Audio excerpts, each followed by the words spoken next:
to Locally Sourced. I'm Armanda Familetti. Food insecurity, what does that mean? It means that 41 million Americans go hungry. And here in Putnam County, one of the most affluent counties in one of the most affluent states, people go hungry. But my two guests tonight are trying to change that. Welcome, Judy Callahan and Martha Elder. Thank you so much. Thank you, Armanda. So Judy, I'm going to start with you. You work at, well, you tell me where you work, because it's Putnam Cap, but it's part of a larger organization, and you do so many things, including working with folks who are food insecure. So tell me about that. Well, Putnam Cap is a program under WestCOP, Westchester Community Opportunity Program. They have a presence in the lower Hudson Valley in several counties. And our Putnam program works with people with low income, as does the entire agency. And we help to work with these families and individuals to help them attain self-sufficiency. So they're all low income, and we have a variety of programs and services. So we have a few slides. I know you do a lot of things here in Putnam County, and we just have a couple of slides of just two of the things that you do. And one of them, of course, is the collection for kids who need school supplies, right? Correct, right. In August, the last week in August, we provide school supplies to children, families who are registered with us. They come in, they select the supplies that they need based on what the school tells them.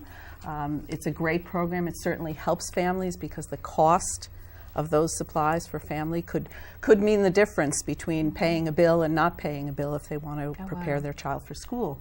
One of the nice programs that the kids really enjoy is a holiday toy program. Right. And that's a partnership. We work with Toys for Tots, we work with the Sheriff's Department, we work with Department of Social Services, churches, synagogues. So we have a slide of all that. I assume that's not even all of what No, it's not all, but that's the toy room.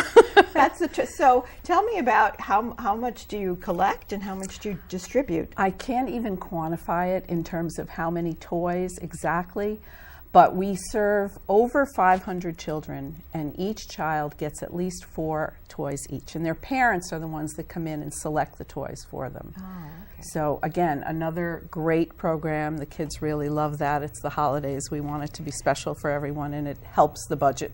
So there are at least 500 children in Putnam County who, other than having Toys for Tots and your collections, may not have as many toys at Christmas time. Absolutely. The poverty level in Putnam, it's low. It's 5.3% compared to 15.7%, I believe, at the state level. Wow. But still, 5.3% of almost 100,000 people is 5,300 people in Putnam County who are technically living in poverty. Right. Can you give me something, some statistics, like how do you know you're living in poverty? It has something to do with your household income. Correct. How many people are in your household? Right. The federal government every year publishes annual poverty guidelines. So I don't have them all memorized, but I can tell you that 100% of the federal poverty guideline for a family of 4 is just over $25,000 a year. So can you imagine trying to live in Putnam County for people on $25,000 a year? Yeah. That would be impossible. Yeah. That would Next be impossible. to it, yeah, without services, without some kind of help. Okay. How long have you been with CAP? I've been there 9 years, and CAP has been in Putnam County since 1986, so 32 years. Wow, so you're doing great service to the community. Thank you. Yeah. And Martha, let's talk about you. Your organization is a little younger. Yes. Right? Second Chance Foods. So tell me about that. So we're a local not-for-profit 501c3 food rescue organization. And we have 2 programs where we're trying to address 2 very complex issues. One is food insecurity, and the other is the destructive nature of food in the landfill. And so we have 2 programs. One is we rescue from grocery stores. So every day, every store is pulling items off of their shelves because they're close to their sell-by date, they're aesthetically imperfect, or they ordered too much of something. We'll collect that food, and we bring it directly to food pantries, soup kitchens, homeless shelters. All really good food that would otherwise end up in the landfill. So tell me, you do this every day. So every day you get up in the morning, or one of your volunteers, and this is an all-volunteer organization, yes, right? It is. And you go to the different grocery stores in the area, and they pack up the food for you, and they give it to you, and then you take it directly to food pantries and soup kitchens that distribute that food. So it's very Exactly. fresh. Yes. So it's almost like going to the grocery store yourself, shopping, bringing it to your home, and putting it in your refrigerator. Not really so different from that, except that, we're taking the food that they were going to be throwing away and bringing it to food programs. And, we really focus on the most nourishing food possible. So we're getting the produce and the meats and the dairy items, the deli salads, the foods that are often very hard for food pantries to afford to purchase and to have the just the resources to store. And so by going to the programs when they're open, they just immediately redistribute them. People bring them home and are able to use them. So one of the issues you're addressing, you said, was food waste. And we have a couple of slides sort of illustrating Great. food waste. Yeah. So tell me, what is food waste and what does it mean? Who's wasting this food? Well, the food is being wasted really at every part of the food chain, starting with the farms and going all the way up into our homes. And so there's about 10 million pounds of produce that go unharvested every year just in the United States alone. 10 million pounds. Even on our local farms, I've had experiences where the farmer says, I need to be getting ready for my winter crop, so I'm going to be just tilling under my eggplant. So we'll go in and we'll harvest that eggplant and we'll get hundreds of pounds of Wow. produce. Because a farmer, the labor costs, they just need to be moving on, seasonality. And it's just a staggering $680 billion globally, losses due to food waste. I just try to imagine, what if we redistributed that money towards feeding hungry people and saving food? Right. What an incredible impact. You've got a network of contacts then, farmers and people who are Right. growing, who contact you and say, I don't want to see this food go to waste, but I have to do something with it. So can you come and take it away? Is that how it works? Yeah, so I think you're speaking a little bit to our other program, which we call Farm to Food Pantry, where we work with local farms. We go in, we recover primarily their farm seconds, excess, and we bring it into our licensed commercial kitchen where we're cooking it into soups, sauces, pesto, salsas, entrees. We freeze it, and then the local food pantries and soup kitchens can use that food. So it's local, fresh, organic, seasonal, everything the nutritionist tells you to eat. And we're providing it to people who, again, so often mostly have access to heavily processed foods because they're the most affordable foods. So actually there was another slide that we showed, food being wasted and more information about that. So there it is. Now, is that a landfill or a compost pile? Yeah, that picture I think is a compost pile, but unfortunately 98% of the food that's wasted in the United States ends up in the landfill. I think a lot of people think, it just goes into the landfill and it composts, but that's not accurate. When it goes into the landfill, in with all the other garbage. it gets buried, it breaks down anaerobically, and it produces methane, which is a very powerful greenhouse gas. It's actually one of the easiest ways to deal with climate change is to lessen the food going into the landfill. Good heavens. First we should be feeding people with it. If it's not good enough for people, we should be feeding animals. If it's not good enough for animals, we should be making energy from it or composting it. Is there anyone who's starting to do that now, or is this still yeah, there's a lot of different organizations around, organizations like Second Chance Foods, Putnam Cap, who are working on feeding people with it, and then a lot of other environmental organizations. And people in their own homes can, be careful about food waste as well. And if you can have a compost pile in your backyard, do it, because especially if you have a garden, it's wonderful stuff that comes out of there. I must say. And whenever you do stuff like that, you feel like, I'm doing something good for the environment. And I mean, I hate to throw things that are food in the garbage. It just gets you after a while. So tell me something about the number of people who are involved in your program. Because it's a big network of not only stores and farms and volunteers. Tell me about this, because it's really very impressive when you talked to me about that before. Yeah, so, gosh, there's And I know CAP is part of that, right? Yes, yep. CAP has been a very important partner to us in this program on many different levels. Yeah, so there's just so many different ways in which organizations, people are involved in Second Chance Foods. It's from the organizations that are donating food to the Community of the Holy Spirit, which has rented a kitchen to us at a reduced rate, to the community foundations of the Hudson Valley who really helped us get this program started, being able to buy equipment and things that we needed. And then, of course, the organizations that we donate to who work directly with the people who need the food. Over the last 2 years, we've donated to 15 different food programs. Is it mainly in Putnam, or is it a little bit in Westchester? We're, lower Hudson Valley, so we cover northern Westchester, Putnam, and southern Dutchess with our programs. Okay. And how many people actually are the core members of Second Chance Foods? Well, we're kind of 3 founding board members, all still very much involved, and we rely very heavily on our volunteers. We've had over 100 people who've come to volunteer with Second Chance Foods, primarily in the kitchen. It's a very volunteer-intensive project. We actually have a few photographs of people volunteering, working with the food. Now, this is your kitchen, right? So what's happening here? Yep, so this was actually our very first Farm to Food Pantry project. I'm on the left, and Allison Jolicoeur, who founded Second Chance Foods, is on the right. And we got carrots from Glenwood. They were seconds. Sometimes carrots Glenwood grow Farm is in Cold Spring. Okay. A really wonderful partner with us. And that's a nonprofit too, right? And it is, yep.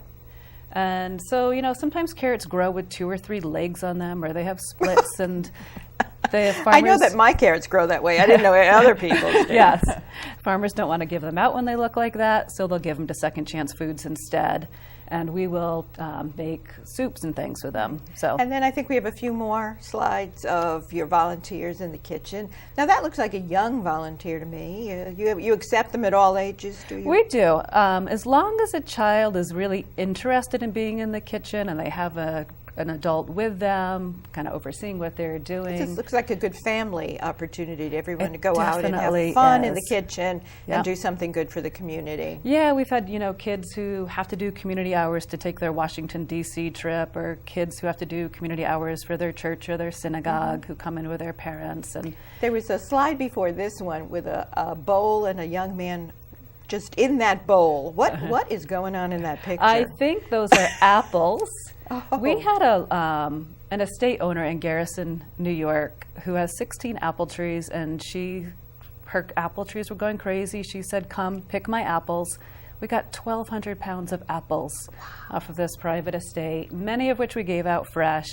But then we also, I don't even know how many quarts of applesauce we made. A lot of quarts of applesauce. Okay, that's what's going on there, applesauce? Yeah, so he's mixing apples with some cinnamon and sugar, and then we're going to cook it and process it into applesauce. Terrific. And then that last slide was someone working with a lot of greens.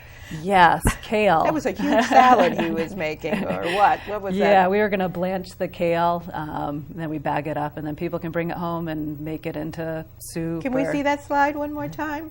There it is. That's a lot of kale. And he looks so happy.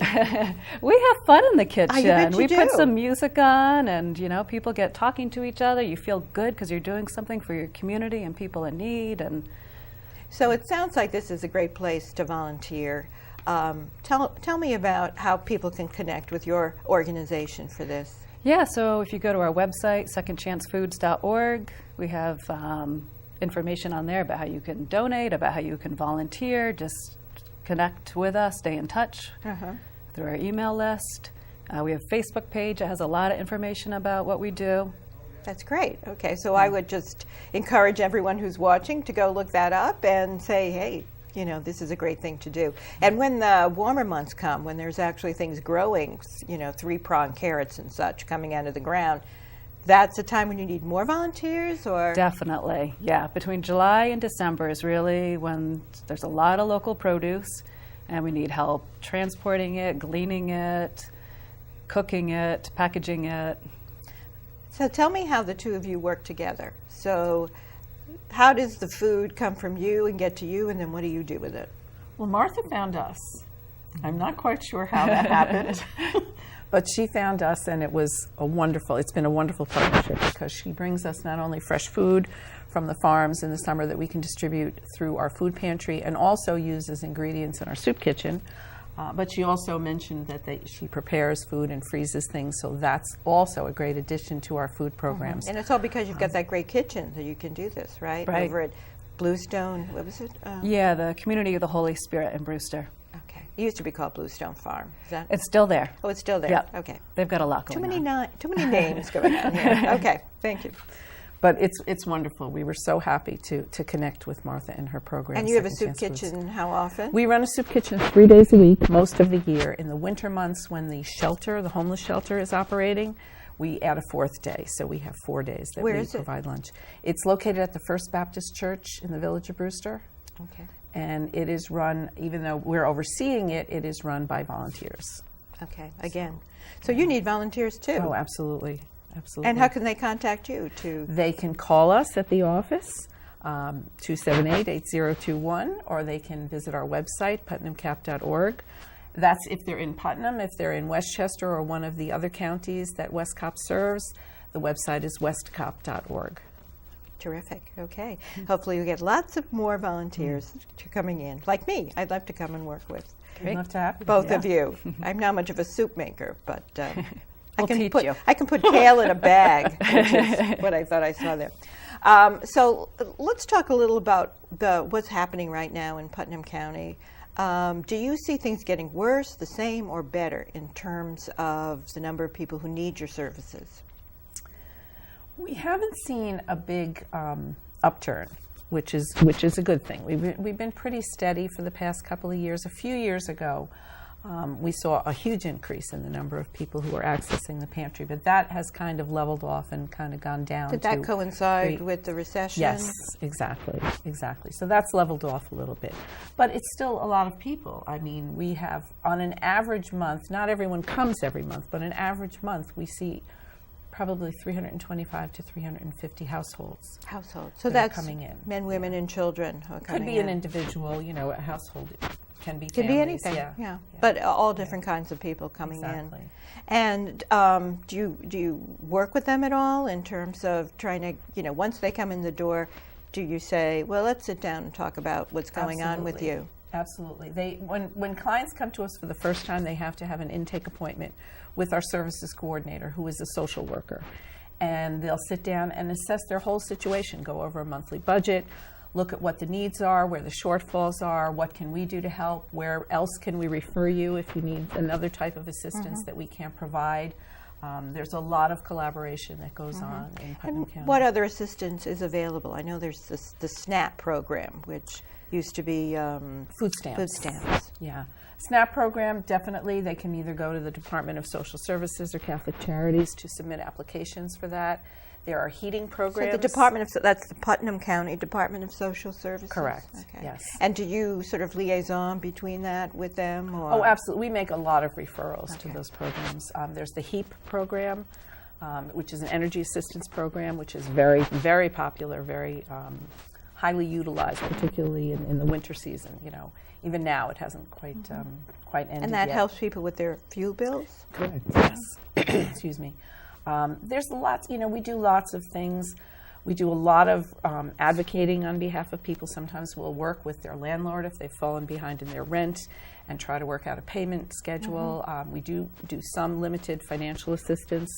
So there's a lot of things going on. And really we do take a look at the entire picture, because people don't just come to us because they can't afford food, and that's the extent of the problems. We have to look at the whole situation. Well, if you can't afford food, things are not going well for you. That's Correct. kind of important. Yeah. And that's what leads people, brings them to the door. All your services are free? Correct. All your services are free? Correct. You don't charge for anything? Right. So that's terrific and well worth supporting. So I've heard something about harvest boxes that was promoted as a possible alternative to SNAP. What's your thinking about harvest boxes? Well, it's an interesting name, Harvest Box, since it's all processed, canned, that's what it would jarred be? food. It's not a harvest box. It takes choice away from families. It doesn't address if people have specific And this would be dietary in lieu of needs. the SNAP program, right? And it's kind of based on Blue Apron, or where you would order a box of food and then you prepare it at home, right? And that would be a way to stave off of these families who have hunger issues. So are you saying good idea, bad idea? Well, I think people should have choice about what they eat. And so I think giving them financial benefits instead and being able to purchase their own food makes more sense. Yeah. Do you agree? Absolutely. And they can also, when they're making those choices, they can make choices for healthier foods too, and we hope certainly that they do that. And do you provide some kind of education in that way, that what's healthy and what's not, what's preferable and what's not? I think just by what we provide, we help create that education. And we have a new initiative where we're trying to come up with a recipe of the month and make it seasonal so that it coincides with what's available at the supermarkets or what's coming in from the organic farms and from Second Chance Foods in the summer months, so that they can learn how to use some of these ingredients, because we may be giving them food that they're just not familiar with. So show them how to prepare it. That's great. So let me go a little further here now with Good Samaritan food. Tell me about that. I know you wanted to make sure it got mentioned. Yeah, so there's federal legislation that protects food donators. It's Bill Emerson Good Samaritan Food Donation Act of 1996. Okay. So basically, somebody would have to be criminally negligent when they are donating food in order to be sued if somebody were to get sick from something they donated. I know a lot of stores, they worry about liability when they donate food, and I think it's really important for them to know that there is no liability. So this law was passed in 1996.